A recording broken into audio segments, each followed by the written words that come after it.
Imagine having to stop in the middle of exercise because you feel like you're about to pass out. This is an issue that people with diabetes who want to exercise experience every day. So what is diabetes? Diabetes is the disease of the blood where your hormones don't produce, your body does not produce the right hormones to control the level of sugars that are in your blood, causing them to either be too high or too low. So there's two types of diabetes, two main types. Type 1 diabetes is also referred to as juvenile diabetes. Juvenile diabetes is a genetic mutation in the body that's often seen through the adolescent years, and there's not a cure for it, but you can maintain a healthy lifestyle by eating correctly and exercising well.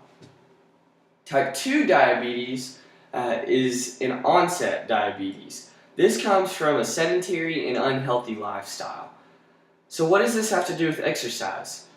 Well, first of all, type 2 diabetes can be prevented through exercise. That's why it's very important for them, but it can also be cured through exercise.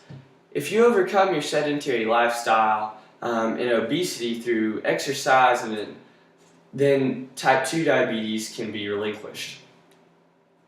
But it's extremely difficult for a person with diabetes to exercise in the first place because of having to maintain the levels of blood sugar. Before exercise, a diabetic has to go through the process of meeting with a doctor to see what's healthy with them and what they can expect through exercise, as well as they have to check their blood sugar immediately before exercise to make sure that it's neither too high nor too low to where they're going to pass out during physical activity. During exercise, it's up to the diabetic to recognize their own body because they don't want to constantly be pricking themselves in the finger or the hip to be checking their blood sugar levels to see if they should or should not keep exercising.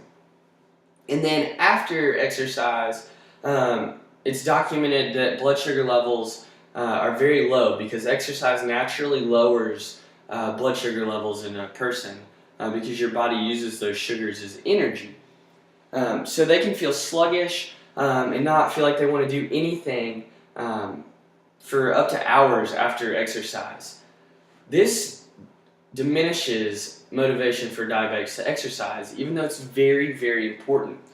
The other component of this is that if their blood sugars are low and they still want to exercise or possibly lose weight, the way to overcome that is through eating food, providing their body with the sugars that it needs. Now, when you're trying to lose weight, eating is obviously the opposite of what you want to do. But exercise is extremely important for them. Like I said earlier, it can prevent and even solve cases of type 2 diabetes, or in type 1 diabetics who don't have the chance to get rid of their disease completely, it can help them live a better lifestyle, more active lifestyle, which includes great cardiovascular strength, which is very important to a diabetic because one of the major risk factors along with diabetes is having poor circulation because of the constant change in sugars in the blood. So this is why it's very difficult for a diabetic to exercise all the time like they need to, but it's also very important for people with diabetes to exercise, almost more than people without diabetes.